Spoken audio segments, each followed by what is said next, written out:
Ever wondered where your money would grow faster? The fast-moving, often unpredictable world of cryptocurrencies, or the long-established, relatively stable domain of stocks? With stories of Bitcoin millionaires and tech stock windfalls dominating headlines, deciding where to invest can feel like choosing between two wildly different futures. Intro message to viewers: in this video, we read diving deep into one of the most debated topics in the world of finance: crypto versus stocks. Where should you invest? We'll break it all down across 5 parts: fundamentals, risk and volatility, potential returns, accessibility, and long-term viability. Grab a coffee, hit that like button, and let's begin with the basics. Part 1. Understanding the fundamentals. What are stocks? Stocks or equities represent ownership in a company. When you buy a stock, you're essentially buying a small piece of that company, a share. The value of that share goes up or down depending on the company's performance, market sentiment, and broader economic conditions. Types of stocks. Common stocks, most frequently traded, offer voting rights. Preferred stocks, no voting rights, but receive dividends first. How do you make money from stocks? Capital gains, sell for more than you bought. Dividends, regular payouts from company profits. Example, if you bought 10 shares of Apple at $150 each and they rise to $200, you gain $500. What are cryptocurrencies? Cryptocurrencies are digital or virtual currencies that use cryptography for security. The most well-known is Bitcoin, but there are thousands, including Ethereum, Solana, Cardano, and more.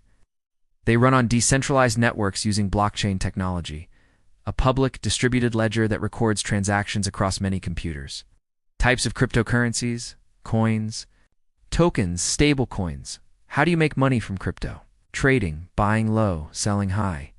Staking, yield farming, earning interest or rewards by holding or lending crypto.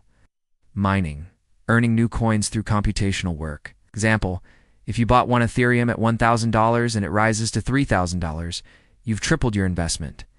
Key differences between crypto and stocks. Factor stocks. Cryptocurrencies ownership company shares digital assets or tokens. Regulation. Highly regulated, lightly regulated, or unregulated. Market maturity.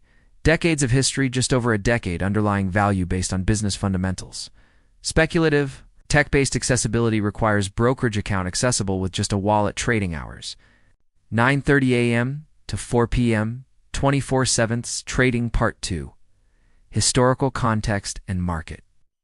Evolution. Stock market evolution. The stock market dates back hundreds of years. The New York Stock Exchange was founded in 1792.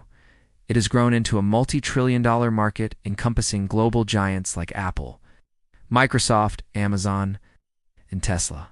Key historical moments: Great Depression, dot-com bubble, 2008 financial crisis, COVID-19 crash and recovery. Cryptocurrency timeline.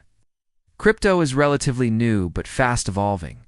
2008, Bitcoin white paper released by Satoshi Nakamoto.